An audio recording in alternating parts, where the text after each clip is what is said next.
All right, let's come back to the story now. The City of Johannesburg plans to introduce a 50 Rand household levy, which will not only cost you, but also affect reclaimers. Waste pickers collect about 80% of used paper that is recycled. And the African Reclaimers Organization is asking you, the public, to appeal to this, to appeal the proposal. But joining us to unpack the role of waste pickers as well as their contribution to economic growth, I'm now joined by Mr. RAYMOND DUBE, and he's the Managing Director at NAMPAK. Thank you so much, Mr. DUBE, for your time, and apologies for earlier on with our technical issue there. But initially I had asked you what the role of waste pickers is, particularly in the country when it comes to economic growth and job creation. Thank you for the opportunity. A lot of people don't know that waste pickers form the backbone of the recycling industry in South Africa. As you have mentioned, there's up to about 90,000 South Africans working as informal waste pickers, supplying between 80 and 90% of paper and packaging waste to recyclers.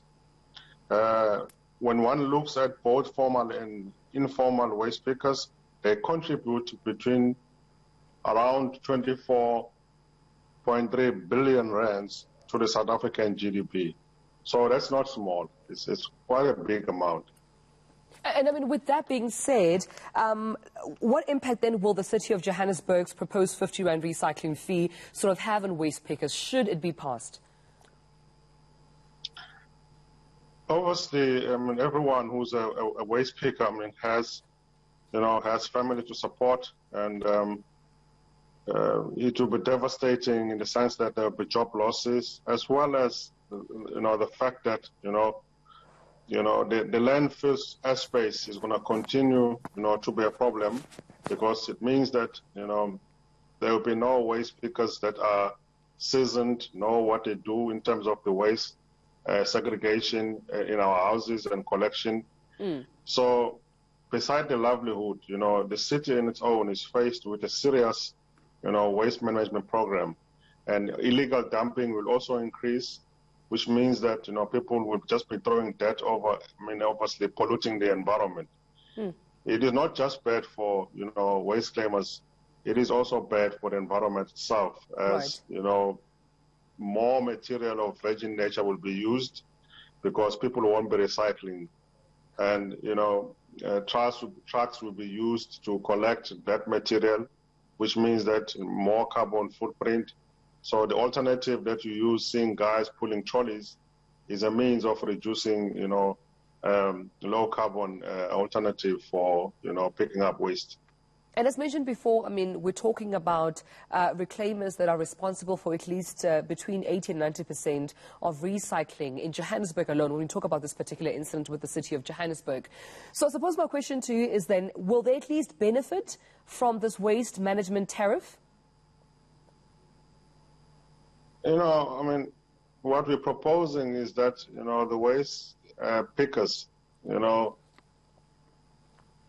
should benefit, because if we look at it, what they are benefiting at the moment is very small compared to companies like Picket, who are basically getting between 20 and 30 Rand, per household for recyclables collected in those households.